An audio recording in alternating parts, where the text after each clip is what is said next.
Bir кашанда мондай кызарып пешкән җиләкле урынны очратканы юк иде Айсылуның. Башын күтәрми, эреләрен генә сайлап җыйды да җыйды кыз. Алып килгән 5 литрлы 2 чиләге күптән тулды. Ул кайтып китәргә уйламый. Шишмәгә барып бит-кулларын юды, салкын суын эчеп хәл алды. Хәзер җиләкне сабагы белән дә җыярга була. Тик менә ничек итеп кайтырга? Эй, ярар, бәлки Нариман аны килеп алыр әле. Нариманны уйлауга кызның битенә алсылык йөгерде. Бик ярата кыз егетне. Ничек аңлатырга инде? Үлеп ярата ул аны. Үлеп ярата. Ә Нариман?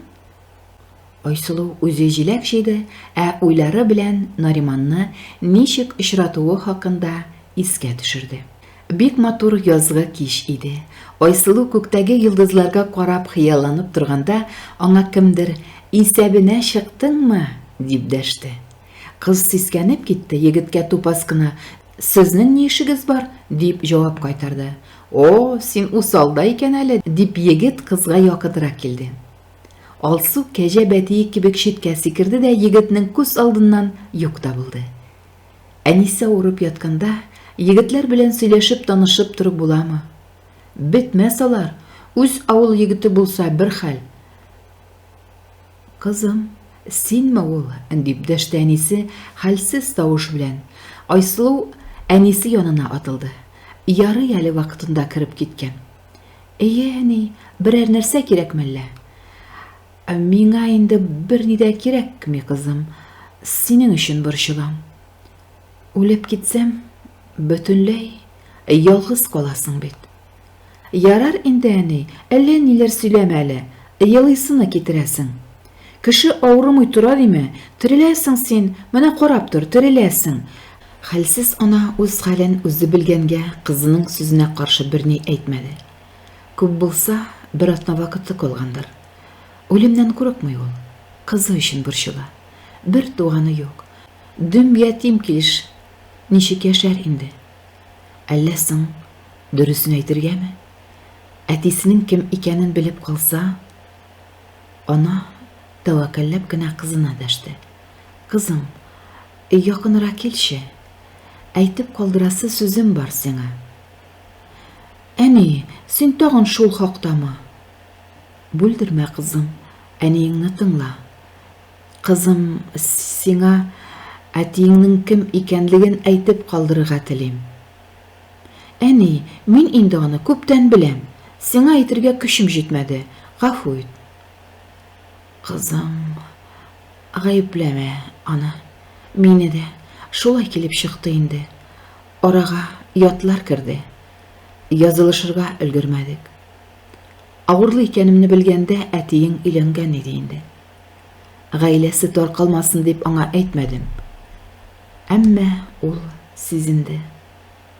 Кызым, син аңа охшаган. Әтиең кебек үк намуслы, ярдәмчел, кыю йөрәкле. Әгәр дә бик авыр вакытларың булса, аңа бар, яме? Тик кеше барында аңа әти дип дәшә күрмә. Гаиләсе бар, кеше арасыннан сүз чыгар. Тукта әле, син аны кайдан белдең? Кем әйтте?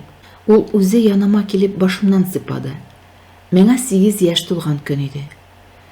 Берәрсе кыерсытса, үземе әйт диде. Аны кысып кочаклап алдым да, син минем әтиемме әллә дип сорадым. Ул юк демәде. Мин барысында үзем аңладым, әнием. Кызым, нинди алтын йөрәкле. Сине ташлап киткәнгә рәнҗимә, балам. Бик калыр идем. Калып була торган шир түгел миндә. Түгел. Бәхилләшик, кызым. Бу сөйләшүдән соң бер атна вакыт узгач, үпкәсенә җыелган су аның таң алдыннан Айсылуның әнисен мәңгелеккә алып китте.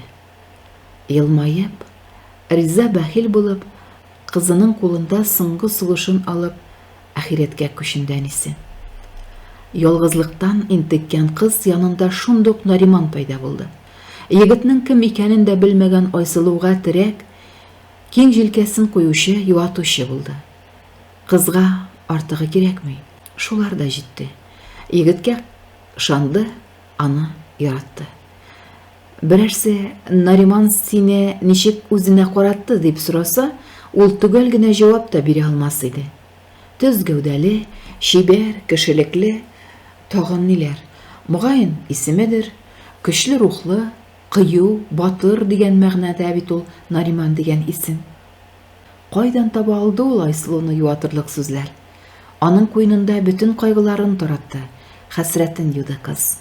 Үзен бәхетле, бик бәхетле тойды. Кем ул?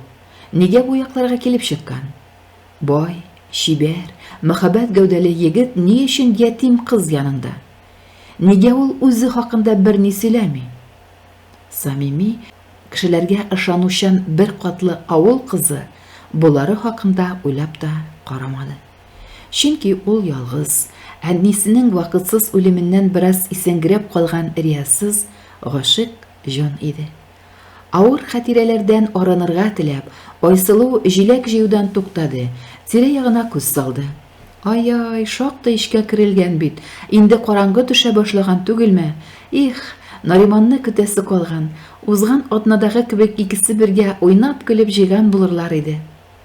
Мавыгып кителгән, вакыт узганын да сизмәгән. Кыз ашыга кабалана кире борылды. Кулында җиләкле ике җиләк, зур гына бәйләмнең җиләкләрен дә сытмаска сак тотасы булыр. Озын булып үскән үләнне йырып, чыгу ансат түгел иде. Бигрәк озын булып үскәннәр, баскан көе качып торсаң да күрүче булмас. Җәяүләп кайтасы да бар бит әле. Телефоны өйдә калмаган булса, Нариманга килеп ал дип шылтыраткан булыр иде. Кыз тау читендә туктап торган машинаны күреп алды. Сөйгәне аны алырга килгән. Менә нинди кайгыртучан кеше аның Нариманы. Нариман, мин монда дип кычкырды ул шатланып. Әмма егет кызны ишетмәде. Ул ниндидер ят хатын кыз белән иде. Айсылу үзен ишеттермәүләренә сөенеп җиргә чүкте. Аның бер кайчанда Нариманны мондый кыяфәттә күргәне булмады. Нигә кычкыра? Нишли ул монда? Нигә шулкадәр котыра? Нигә җәберли ул хатынны? Чыннан да, Нариманмы соң бу? Әллә күзләре ялгыш күрәме? Ят хатынның чәчләреннән өстөрәп йөри, үтерә бит инде. Әллә качкан җиреннән чыгаргамы? Айсылу кызарып пешкән җиләкләрен җиргә аударып, ике чиләген дә бушатып куйды.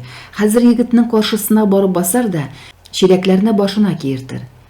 Әмма Нариманның машинасыннан мылтык алуын күреп, бу уеннан кире кайтты. Тагын нишләргә җыена? Айсылу сөйгәненең мылтыгы барлыгын белә иде.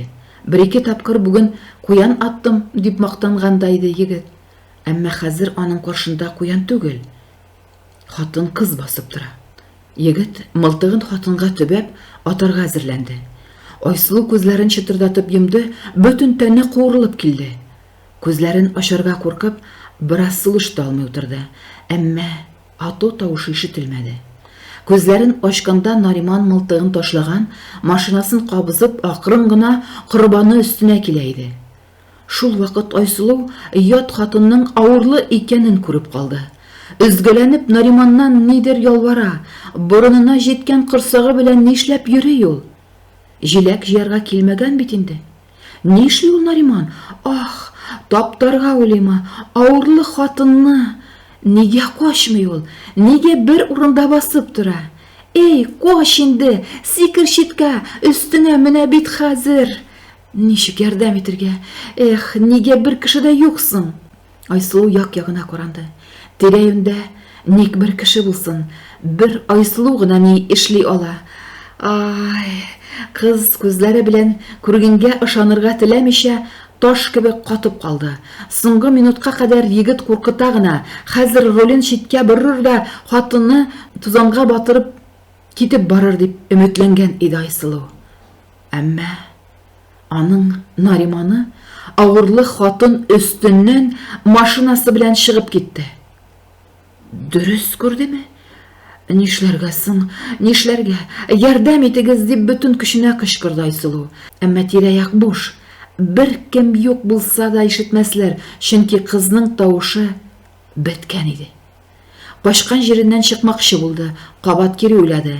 Әнә, теге йырткыч кире машинасыннан төште, ыңгырашып яткан хәлсез хатынының авыр хәлдә икәнен сөенеп, күреп сөенде.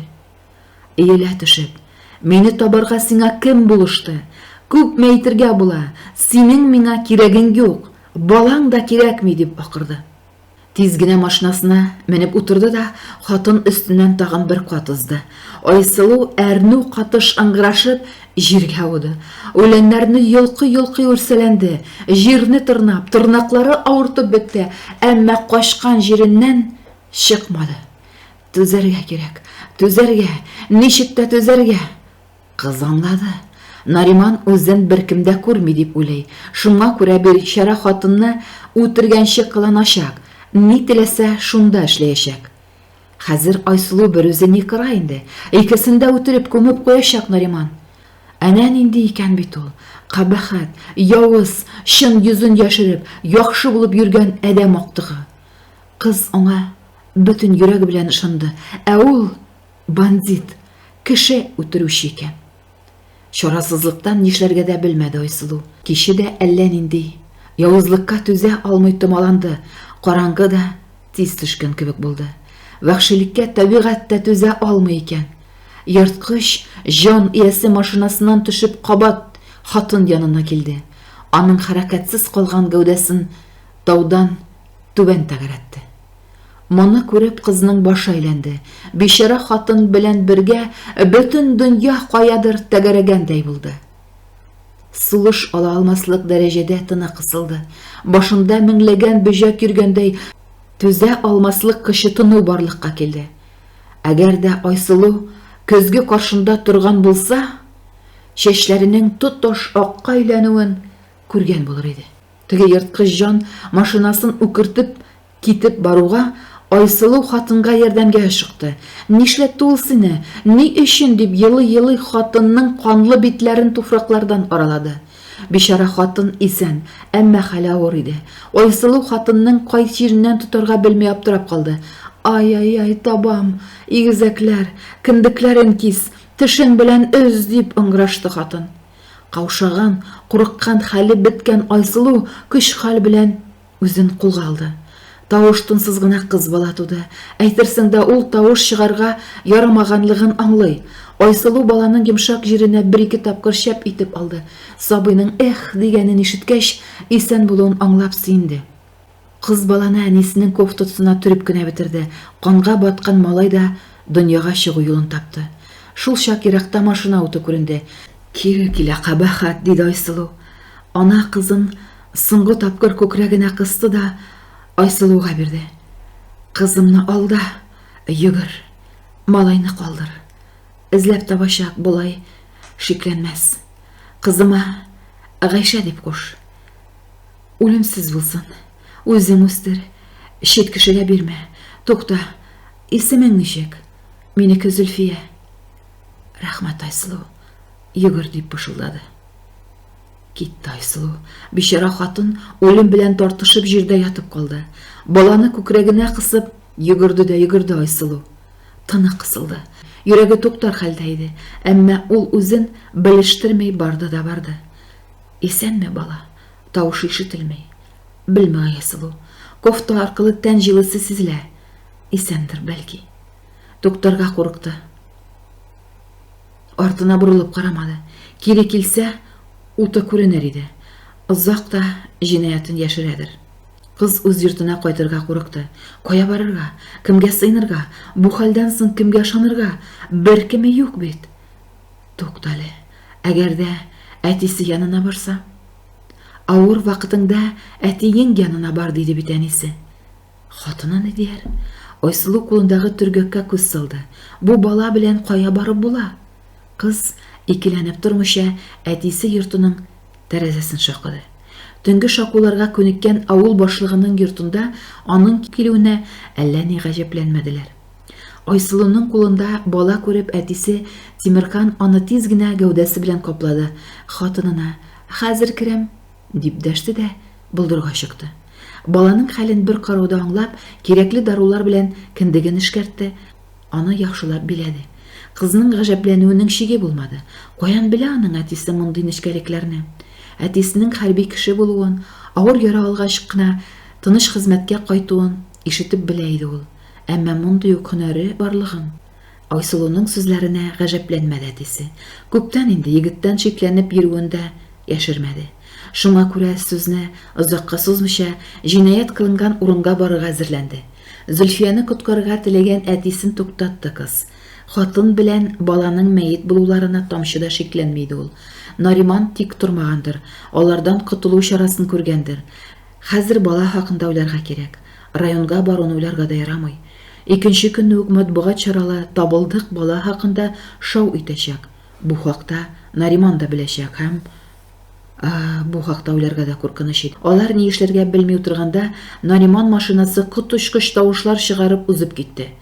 Кыз өенә кайту уеннан ваз кичте. Аңа мөмкин кадәр ераккарак китәргә кирәк иде. Тимерхан тиз генә бишекле мотоциклын гараждан алып чыкты, кызга үзенең зур тирәк курткасын китерде. Мотоциклны кабызмый гына авылдан шактый ерак киттеләр. Айсылуга минутлар түгел тәүлекләр узган кебек тоелды.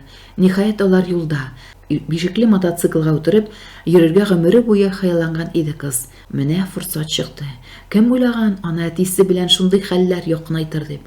Айсылу горурланып куйды. Менә аның әтисе нинди көчле, бер нидән курыкмый. Тик моны кычкырып әйтергә генә ярамый. Кыз балага җил тидермәскә теләп, артка карап утыра иде.